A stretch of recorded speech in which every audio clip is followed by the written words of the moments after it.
Welcome to On Health with Houston Methodist. I'm Zach Moore. I'm a photographer and editor here, and I'm also a longtime podcaster. I'm Kim Rivera, Huston-Weber, and I'm a copywriter here at Houston Methodist. So Kim, I've been hearing the term plant-forward meals, and I think I know what that is, but could you better define that for us? It's kind of a newish term, so I think sometimes when people think of plant-based eating, they tie it very strictly to vegetarianism or veganism. But I think plant-forward eating is just a focus on getting as many fruits and vegetables into your day as possible.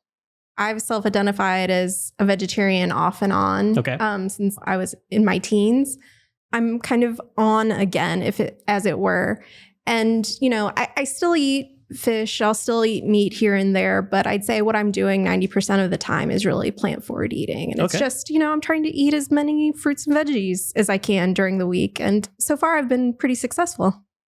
How about you? Do you eat a lot of plant-forward meals? I have dabbled in pescatarianism, which for the uninitiated means like fish is your meat and then maybe some red meat like once a month or something. So that was a few years ago. I'm always trying to something. Right, you're always trying something, and plant-based meals seems to have a lot of positives, but what are those? What are some negatives? That's the kind of thing we're talking about today, right? You know what? I've found it to be very easy because I think this time I've been a lot less dogmatic about it and a lot less self-punishing. So, if we go out to eat and I want a hamburger, a red meat burger, I eat it. And then, the next day, I'm just eating plant-forward meals all day. And there's not really any emotion tied to it anymore because I think sometimes, when people think about adopting this style of eating pattern, there's a lot of potential baggage, I guess, because that you have to be 100% perfect, or especially if you want to identify as a vegetarian or a vegan. But as we'll hear from our expert today, you don't need to have that identification to be able to have this eating pattern work for you. All right. And who did we talk to about plant-forward meals? We spoke to Fatima Zamudio. She is a registered dietitian here at Houston Methodist. Thank you so much for being with us today, Fatima. Thank you for having me. I've been exploring what most people would call vegetarian or plant-based diet for, the past 7-8 months. And I don't buy meat and I don't cook meat at home anymore, but I'll still consume some dairy and eggs. And when I'm out to eat, I still might eat a burger or something like that. But I would say what I'm doing 90% of the time is plant-forward eating. I want to just get as many vegetables and fruit into my day as possible without being, too dogmatic about it.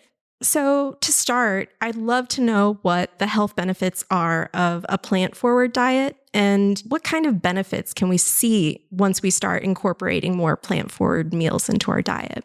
This is a great question. And there's actually an abundance of research showing the benefits of just more plant foods and people's eating patterns. To begin with, and this is not an all-inclusive list by any means, but decreased risk in many chronic illnesses like heart disease, which is the number one reason people are dying today in this country and in the world, stroke, type 2 diabetes, several cancers, cognitive decline, and even depression. Eating more plant foods can help to improve blood pressure, blood sugar levels, and cholesterol, which kind of, explains why we have a decreased risk for chronic illness. And overall, it helps to decrease inflammation in the body because these plant foods are so anti-inflammatory with all the phytochemicals and antioxidants that we're receiving to help boost our immune system. It can actually also help to prevent cataracts and macular degeneration, which is the leading cause of irreversible vision loss for adults over 60. So that's a pretty big deal. And it can help to boost longevity as well. You've probably heard of the blue zones. Have you heard of the blue zones? Yeah. So this is where people that live the longest in the world and they eat a plant predominant or plant forward diet. So another thing, if we want to age gracefully and healthfully, not just live till 80 or 85, but live in a healthy manner, not with taking a lot of medication, not being able to walk. It can promote a healthy weight as well. This is because plant foods are naturally lower in calories and higher in nutrition. All that fiber too helps to promote satiety. Something that's really, really cool too is that plant foods can help to boost metabolism. A study actually published in 2020 showed that the plant-based group increased their after-meal caloric burn by an average of 18.7% after 16 weeks. And this is without exercise intervention, which is pretty amazing. It sounds like there are only upsides when we're incorporating less meat and more fruit and vegetables into our diets. But I think when you're first starting out trying to eat more plant-forward meals, I think just because if you're a person online in the world, you're kind of confronted with all of these different, I don't want to say misinformation, but it's just out there where it's just a lot of conflicting information. You'll see things like you can't get enough protein, or that if you eat soy-based products, it's going to affect your hormones, or vegetables don't get enough essential amino acids, or they're incomplete proteins, and that you have to protein combine, and all these different things. Can you talk about some of the myths that are out there about plant-forward eating and which ones might be steeped in truth and which ones aren't? Yeah. And actually, I do want to mention that a few years ago, the Academy of Nutrition and Dietetics, they released a statement saying that appropriately planned vegetarian to include vegan diets are nutritionally adequate. And this is for all different stages of the life cycle. And these kind of eating patterns, again, plant-forward, plant-centered, can provide health benefits like we've talked about right now, and the prevention and treatment of certain diseases as well. Now, as far as the protein, getting enough, this is a common question, right? Where are you going to get your protein? Yeah. You can definitely get enough protein as long as you're eating enough calories and eating a variety of foods, to include the plant-based rich proteins. And the recommendation, the RDA, is actually not that high. It's 0.8 grams per kilogram of body weight for the individual. And most people are exceeding the recommendation, and this includes vegetarians and vegans. So it's not truly a concern. For example, just to give you an idea, 1 cup of lentils has 18 grams of protein, which is equivalent to about 3 eggs, So Wow. for including, these beans and tofu and grains that we're going to be consuming more of, you're definitely going to be meeting your protein needs. Popular to contrary belief, plant-based proteins also contain all of the essential amino acids. It's just a lower proportion, so they contain all amino acids just in lower proportion compared to animal proteins. And as long as you're eating a variety, you don't have to even protein combine. Like, you don't have to pair this with that, as long as you're eating a variety throughout the day. And as far as soy, one of the reasons for the concerns is the safety of the isoflavones, which are phytoestrogens found in soy products. And these studies were based mostly on non-human animal studies that didn't reflect human biology. So the evidence suggests that actually soy foods should not be classified as endocrine disruptors associated with disease. And both the American Institute for Cancer Research and the Susan Breast Cancer Foundation encourage the consumption of soy. And soy is actually associated with a reduced risk of breast cancer and prostate cancer.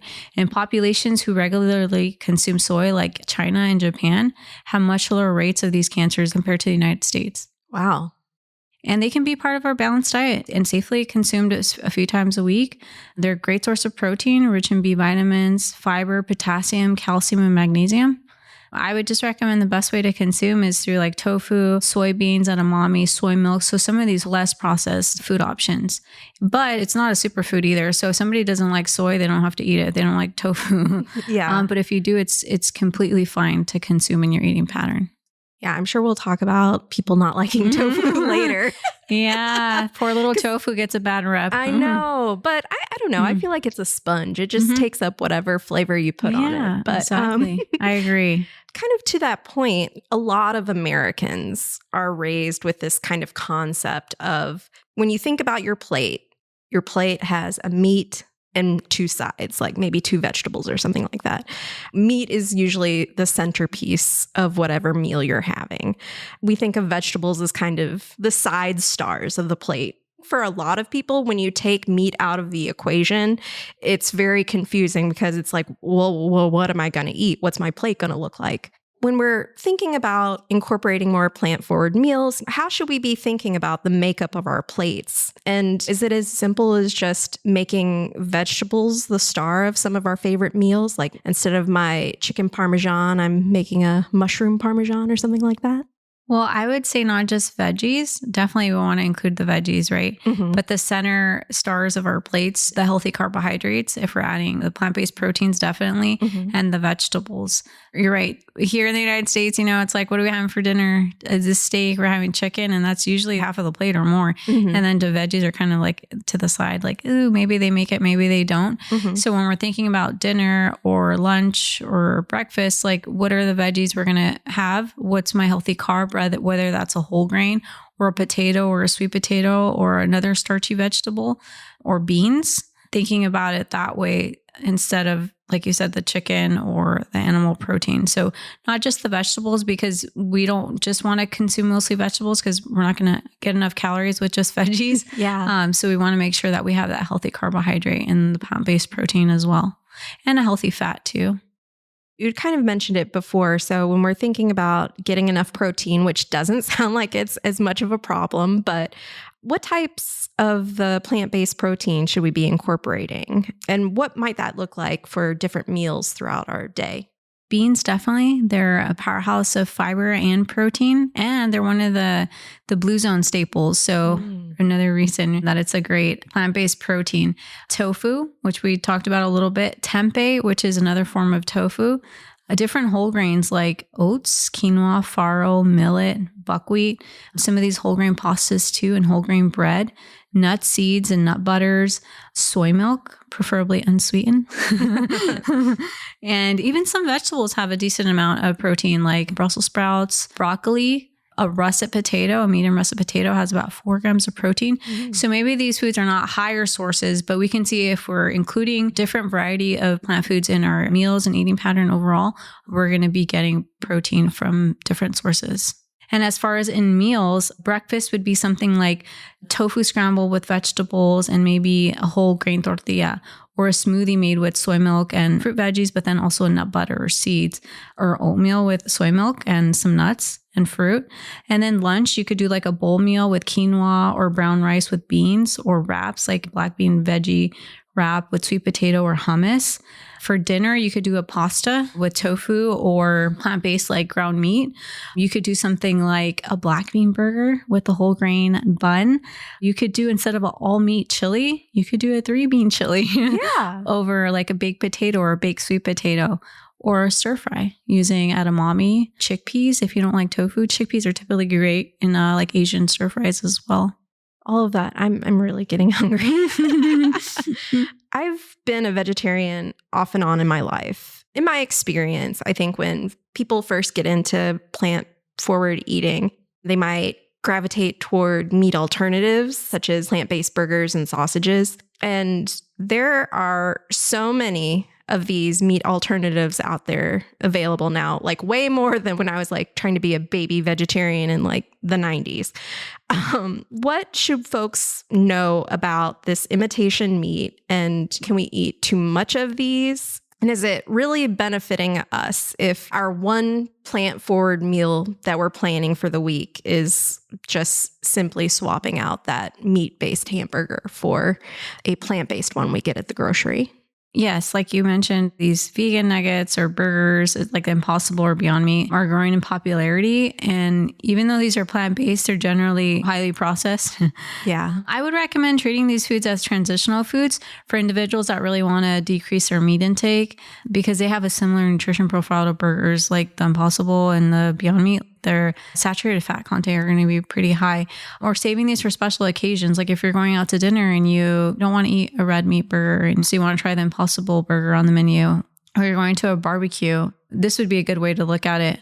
But it's important to know that plant-based burgers are way more environmentally friendly than traditional beef burgers. So if we're talking about it in that standpoint, even if we're swapping plant-based burgers for regular burgers, we are making an impact with our carbon footprint. So there's different options in the grocery store too that are not as high in fat, like Gardein. You've probably seen it. It's a popular vegetarian burger brand where we're comparing like 4 grams of fat compared to 14 for the Impossible. I personally like to make my own black bean burger. Yeah. Very simple, like 5 ingredients. So that's another option too if you really like burgers. What are the 5 ingredients, if you don't mind me asking? just canned beans, oats, but you could ground them. I find that that binds the patty better. And then you could do garlic, paprika, onion powder, and then sea salt and some onions. But you could add more seasonings if you want, but just, a few seasonings. And the base is the black bean with the oat. That's going to help to bind. And then just mix that together and put that in the air fryer, your oven, or put it over the pan. But I prefer to put it in the air fryer because then I don't have to mess with it, and it's more crispy. Yeah. I know that we did a podcast about the air fryer. It's one of the powerhouses of a healthy kitchen. We're kind of talking about like this transition that someone can make when they're trying to incorporate more into their diet. So I'd love to know what you think is the easiest meal of the day to really get started. What's the easiest meal to start this shift with, or to just add more? I would definitely say breakfast, because oatmeal or overnight oats especially are pretty common breakfast, or even something like toast. I mentioned tofu scramble. This could be another option, or a smoothie. So smoothie, oatmeal, this is pretty quick, right? This is a great opportunity to add more fruit. And if you want to do some veggies, so if you wanted to do something savory, it is a very quick meal usually, and one of the easiest, in my opinion, to do plant forward or plant-based. That kind of makes sense because our schedules are so busy that it might be easier to plan out breakfast and kind of make that transition a little easier. And a lot of people are already doing like toast for breakfast, or they like oatmeal, or they like smoothies, especially here in Houston with the heat. These would definitely be some options.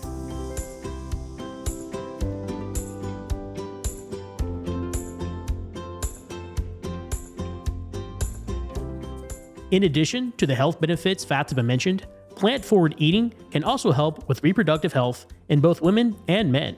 A diet rich in plant-based foods can help reduce inflammation thanks to the antioxidants, healthy fats, and essential nutrients found in various fruits, vegetables, whole grains, beans, legumes, nuts, and seeds. Reduced inflammation is vital for reproductive health. Some research suggests that a plant-based diet can have a positive effect on sperm count and sperm motility. A plant-based eating pattern is also associated with lower rates of gestational diabetes and a 50% lower risk of ovulatory infertility. As always, talk to your doctor about your diet and health needs should you be trying to conceive.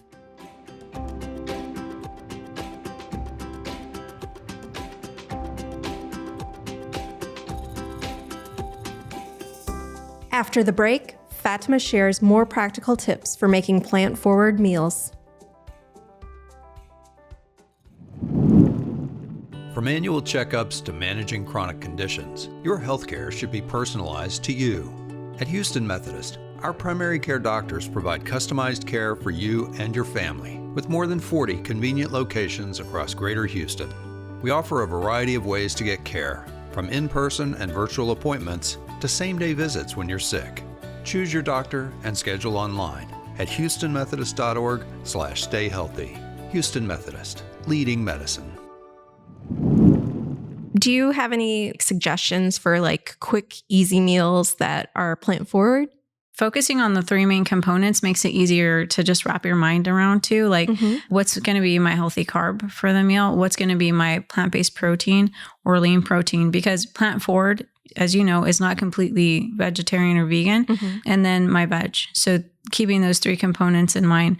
But something really simple is cooked beans or a soup over a baked potato, the pasta meal with a bean or tofu, lentil walnut meat substituted for like ground meat tacos, and thinking about theme-based meals for the night. Maybe you already do Taco Tuesday. Instead of ground meat, you could try some of the lentil tacos, or you could do black bean and sweet potato tacos. For breakfast, I mentioned a couple of ideas. The oats are like super quick, right? A smoothie is super quick, and you could do that the night before, where in the morning you're just grab and go.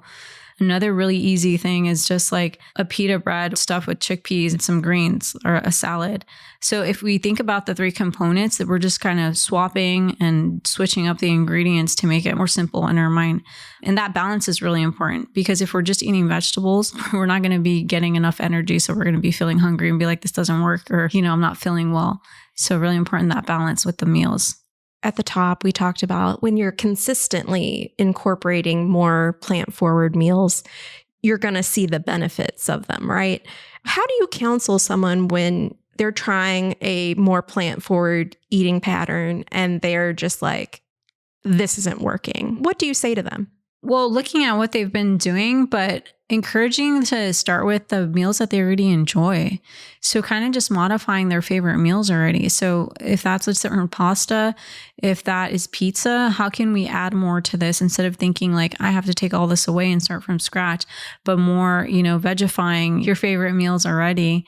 The favorite is going to help a lot because it's familiar, right? So if it's something really strange for a person and they're not comfortable with change, then that can be very challenging. But the more familiar it is, the easier transition it's going to be, right? Yeah. If I'm doing, like pizza, and maybe I'm just going to do a whole grain crust, and maybe I'm going to do just like a marinara and just try less cheese or something, and then add veggies and maybe try some chickpeas on my pizza that I've never had before.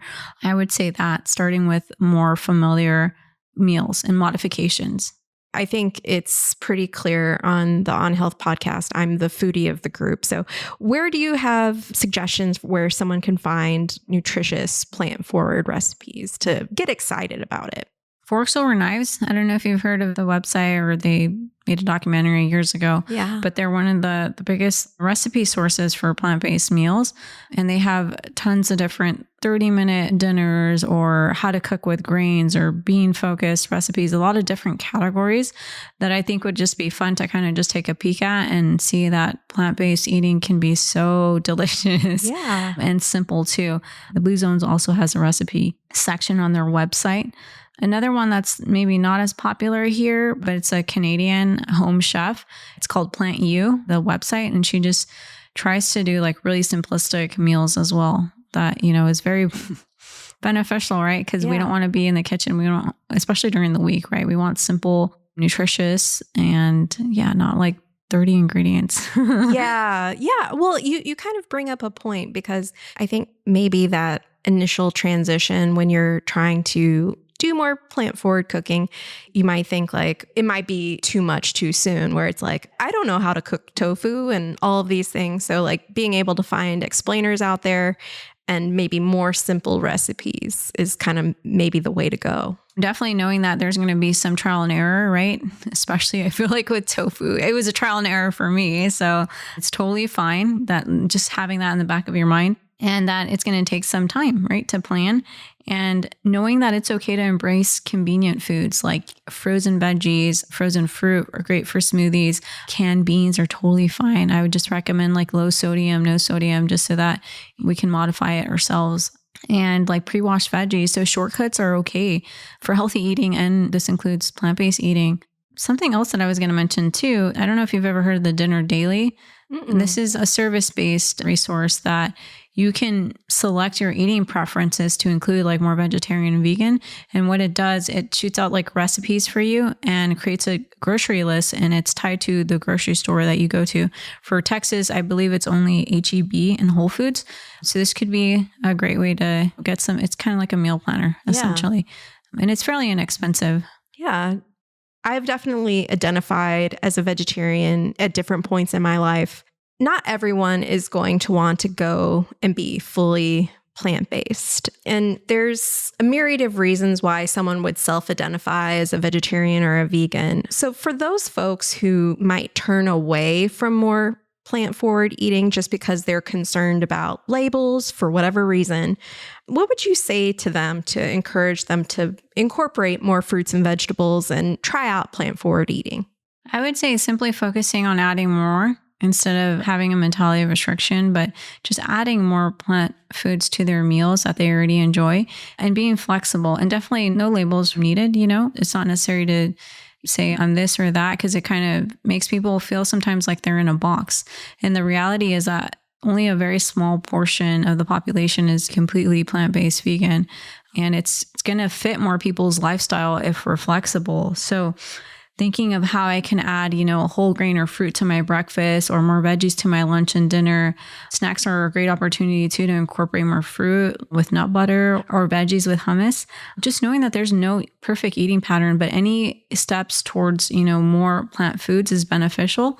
and starting with one meal at a time, if that works, or practicing something like meatless Mondays, which is, kind of, or popular, I guess. And just, again, having that flexible approach and starting gradually. Like, you don't have to go from, steak to tofu overnight, right?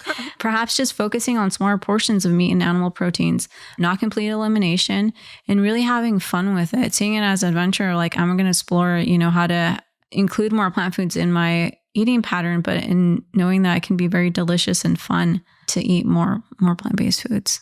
I will say that since I've decided to be more plant forward in the semi-recent past, I've found cooking a little bit more fun, just because it is a little bit more, I don't want to say challenge is not the right word, but definitely it's more fun because I'm trying to figure out a way to your point, vegify some of the favorite meals that I cook. One that I've really come to enjoy is a portobello mushroom. It's almost kind of like a hoagie, kind of like the Philadelphia cheesesteak, but you're using mushrooms instead of the meat. And I think I prefer it more than the meat-based version now. Yeah, something like that and that's wonderful. I like portobello fajitas or a steak where you're using, the portobello mushroom as a steak. And another really simple example is like using cashew queso instead of using dairy and regular cheese. You're using a healthy fat to make that cheese, and you can add some broccoli if you choose to, or maybe you can put some cauliflower in the sauce. So it's just ways that you maybe would have never thought about. And you're like, wow, this actually tastes really good and it's healthy. Yeah. I think it's all about positive reframing. Another thing that I'm interested in is, what does plant forward eating do for our gut? Yeah. One of the other great benefits of eating more plant foods is supporting your gut health, which is very important for your immune system. You've probably heard most of our immune system is located in our gut.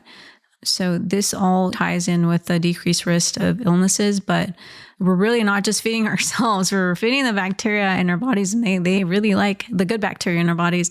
They really like those plant foods. Something that I've been seeing online, and I don't know if it's just my algorithm and not everybody else's, this concept of trying to get 30 veggies or 30 fruits and veggies a week for our gut health. Is there any truth to that, or is that just like someone trying to sell me supplements? There is some truth, just the variety. You're feeding different microbes. But, for someone that's starting out, like, I wouldn't say like eat 30 different ones a week. I wouldn't start off with that. Just trying to get more variety in general and really focusing on the foods that you already like that are plant-based and having more of that. So yeah, eating the label as you wish, the different colors, fruits, vegetables. But again, not thinking like I have to eat this amount of different numbers or different varieties, like 30, because the more difficult it is for a person, the less likely they're going to do it. Yeah. So like that 30 a week concept might be too restrictive if we're starting out. That's kind of more an advanced level if you want to try that. Or too daunting for some people. Maybe for somebody that's been eating this way for a while, maybe they're paying attention more to it and they're like, oh yeah, well, I eat this in a day. 30 different, not just in a week, but in a day.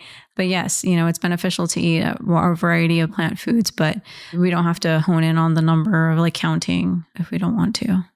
So as we start incorporating more of these plant forward meals into our days and our weeks and our months, what are some of the benefits that we can start seeing? Things like improved energy, improved bowel movement, which is really important, right? Yeah. So really supporting that gut health, digestive health. Some clients, report less brain fog and weight loss just in a matter of 3 weeks just from making these changes. Again, because you're including more nutrient dense foods, it makes sense that we're going to get more energy too. Just feeling lighter, less bloated, maybe just less puffy, less heavy. And these are just some. It varies from person to person. We're not going to start feeling like, I'm a new person right away. It's more about being consistent with it, correct? Correct. And to how much as well, right? How much we're including. Because if I'm just including broccoli with my lunch, but then everything else is the same. Yeah. Then maybe no, right? So, or not as much, maybe not as much if we're just doing broccoli with lunch, but it's a start. So yes, the more, the better.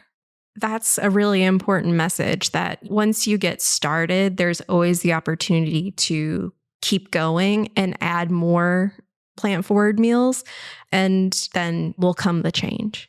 Right. And having that mentality of adding more, how can I add more nourishing plant foods to my eating pattern instead of thinking, oh, I have to get rid of this or this or that. So not having that mentality of restriction or dieting.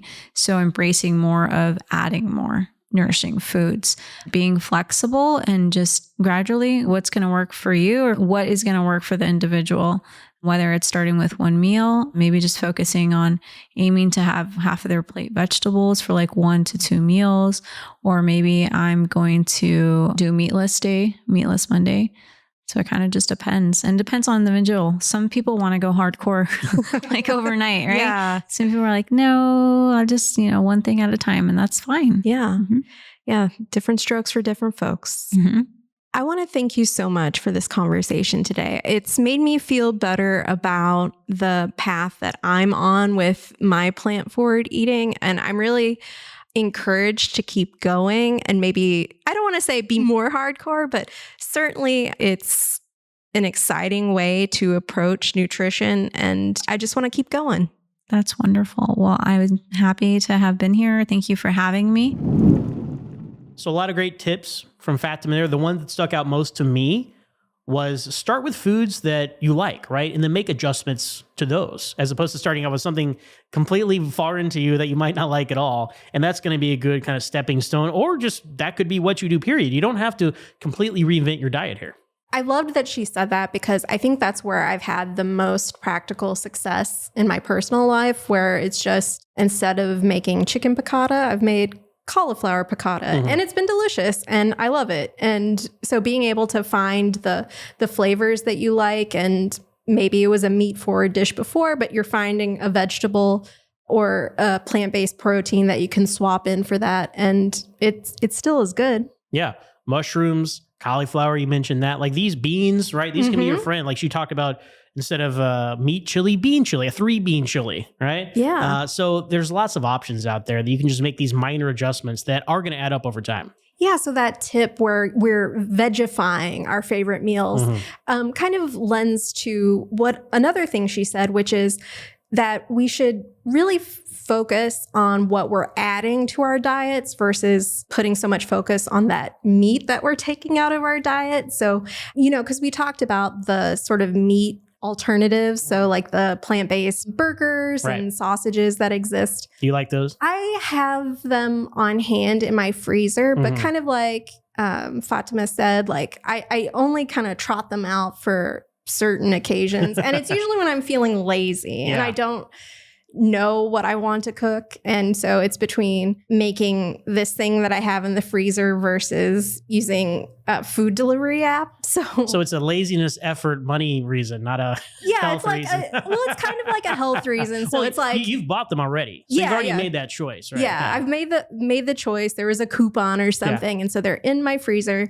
And so like I'll trot them out if I'm making spaghetti or something, and I want the plant-based meatballs or something. I gotta say, a lot of these alternative meats, like there's a lot of things that go under that umbrella. Special kind of burgers that are plant-based, or like you said, meatballs, right? If you find the right one, a lot of them are pretty good. Look, we're not going to lie. They don't taste just like the real thing, right? But they're pretty solid, tasty alternatives where if you're really trying to make these micro adjustments, it's a good place to start. Yeah, I liked that she said that using them as transitional foods when you're trying to cut back on your meat consumption.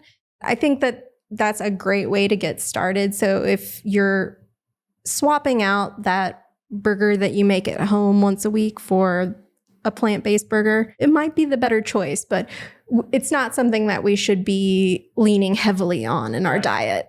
Yeah, you don't think, oh, I switched my burgers out for plant-based burgers, so now I'm healthy. I can do whatever I want now. Now that is an oversimplification. Oversimplification. And also, I was really heartened to hear that the more consistent you can be with plant-forward eating, the more benefits you're going to see in your overall health. And so I think if you start with a meatless Monday, or if you start making your Taco Tuesday meatless, these small little actions do add up over time, and you'll see the benefits down the road. No, she's so right in that if you make it a point to do it like, hey, this day of the week, I do this, and this day of the week, I do that. Like, you're going to be more apt to follow up and make these choices habits.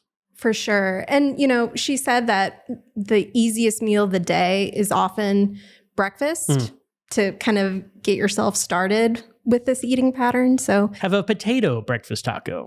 Yeah, have a potato breakfast taco. That's where my mind went. I don't know. But, I think that's a great point. So if you're out and you're ordering breakfast tacos, maybe get the potato ones instead. Or, if you're planning your meals for the week and you're doing overnight oats, that's healthy. That's plant-based. Just make sure you're having your healthy fats and getting some protein in there, as Fatima said. Well, that's going to do it for this episode of On Health with Houston Methodist. Be sure to share, like, and subscribe wherever you get your podcasts. We drop episodes Tuesday mornings. So until next time, stay tuned and stay healthy.